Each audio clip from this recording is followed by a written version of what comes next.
घने और प्राचीन जंगल के मध्य में राज नाम का एक शक्तिशाली बाघ रहता था। राज पूरे जंगल में सबसे खूंखार शिकारी के रूप में जाना जाता था।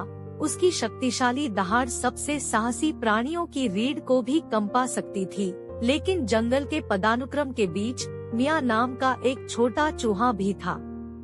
मिया राज से नहीं डरती थी और इससे अन्य जानवर खुश होते थे। वह अक्सर बाघ के ठीक पीछे से दौड़ती थी। उसका छोटा आकार उसे उन स्थानों तक पहुंच प्रदान करता था जहां बड़े जीव नहीं पहुंच सकते थे।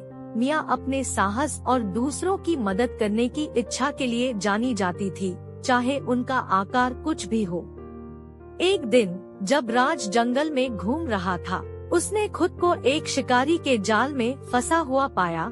उसके शक्तिशाली संघर्ष व्यर्थ थे और जाल उसके चारों ओर कसता गया। उसने मदद के लिए जोरदार दहाड़ लगाई, लेकिन ऐसा लग रहा था कि घने जंगल में कोई भी उसकी आवाज नहीं सुन सका।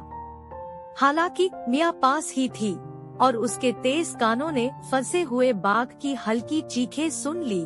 बिना किसी हिचकिचाहट के वह जाल के पास पहुंची, जहां डरावना शिकारी असहाय पड़ा हुआ था। मिया ने अपने तेज दांतों से रस्सियों को कुतर दिया और राज को छुड़ाने के लिए अथक प्रयास कर रही थी। काफी प्रयास के बाद वह जाल काटने में सफल रही और राज आजाद हो गया। बाघ पहले तो छोटे चूहे के साहस से चौंक गया। उसके भीतर कृतज्ञता उमड़ पड़ी। उन्होंने महसूस किया कि सच्ची ताकत केवल शारीरिक शक्ति में नहीं बल्कि बहादुरी और करुणा के कार्यों में निहित है। उस दिन से राज और मिया के बीच अप्रत्याशित दोस्ती हो गई। एक समय भयभीत रहने वाला बाघ और छोटा चूहा अविभाज्य हो गए। जंगल की रक्षा करने और जरूरतमंद लोगों की मदद करने के लिए एक साथ काम करने लगे।